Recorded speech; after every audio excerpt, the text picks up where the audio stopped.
कहानी है दो दोस्तों की और उनकी दोस्ती की शुरुआत हुई थी अभी कुछ दिन पहले हॉस्पिटल के एक कमरे से, जहां पर वो दोनों एडमिट थे।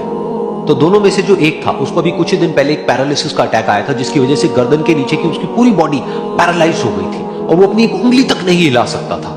और पूरे दिन जो भी नर्स उसके पास में आती वो उसको एक ही बात कहता कि मुझे कोई ऐसा इंजेक्शन दे दो जिससे कि मैं मर जाऊं, अब मैं और जीना नहीं चाहता, ऐसी जिंदगी का मैं क्या करूं। तो उसका जो दोस्त था उस कमरे में, क्योंकि वो चल फिर सकता था, तो रोज सुबह और रोज शाम को उस कमरे में एक खिड़की थी, उसके पास में जाकर के खड़ा हो जाता और अपने दोस्त को बताता कि उस खिड़की के बाहर क्या चल रहा है। बिल्कुल नीला आसमान है, सफेद बादल है, हल्की हल्की हवा चल रही है और कुछ पंछी उड़ रहे हैं। एक बहुत ही सुंदर बीच है जहां पर कुछ बच्चे मिट्टी के घरौंदे बना रहे हैं। कुछ लोग हैं जो वहां पर बैठे हुए बस समुद्र की लहरों को देख रहे हैं। कुछ लोग जॉगिंग कर रहे हैं, कोई एक्सरसाइज कर रहा है, कोई पतंग उड़ा रहा है।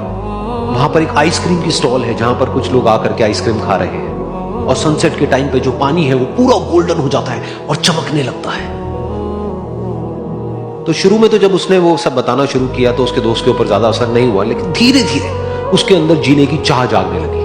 अब वो सुबह का इंतजार करने लगा कि जल्दी से सुबह हो और मेरा दोस्त मुझे बताए कि आज यहां पर क्या हो रहा है। कुछ दिन तक ऐसे ही चलता रहा। फिर एक दिन जब वो सुबह उठा तो उसने देखा कि सामने वाला बेड खाली है।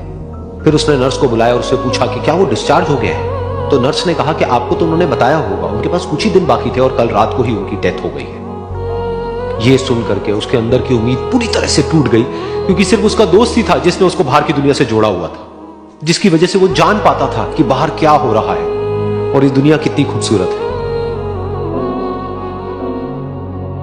तो कुछ दिन तक तो वो रोता रहा और उसने जीने की चाह छोड़ दी। लेकिन दूसरी ही तरफ से उसके अंदर कहीं ना कहीं एक नई चाह पैदा हुई कि काश मरने से पहले एक बार मैं खुद अपनी आंखों से देखूं इस खिड़की के बाहर कि दुनिया कैसी है। जैसे जैसे उसकी ये चाह बढ़ने लगी, उसको अपने अंदर एक अजीब सी एनर्जी महसूस होने लगी।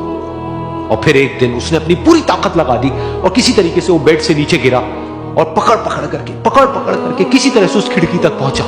फिर उस खिड़की को पकड़ करके वो खड़ा हुआ और खिड़की के बाहर देख लिया। लेकिन खिड़की के बाहर देखते ही वो गुस्से से भर गया। उसने जोर से नर्स को आवाज लगाई और जैसे ही नर्स आई उसने नर्स से पूछा, ये तुमने क्या किया, ये खिड़की के बाहर काली दीवार क्यों खड़ी कर दी। तो नर्स को समझ नहीं आया वो क्या बोल रहा है। वो बोली कि मुझे 5 साल हो गए हैं यहाँ पर, जब से मैं आई हूं तब से तो ये काली दीवार यहां पर है।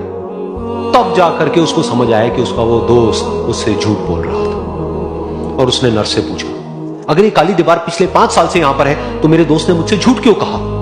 तो नर्स थोड़ा सा मुस्कुराई और बोली कि मैं ये तो नहीं जानती कि उन्होंने आपसे झूठ क्यों कहा, लेकिन मैं इतना जरूर जानती हूं कि जो भी कुछ उन्होंने आपसे कहा उसी वजह से आप अभी अपने पैरों पर खड़े हैं।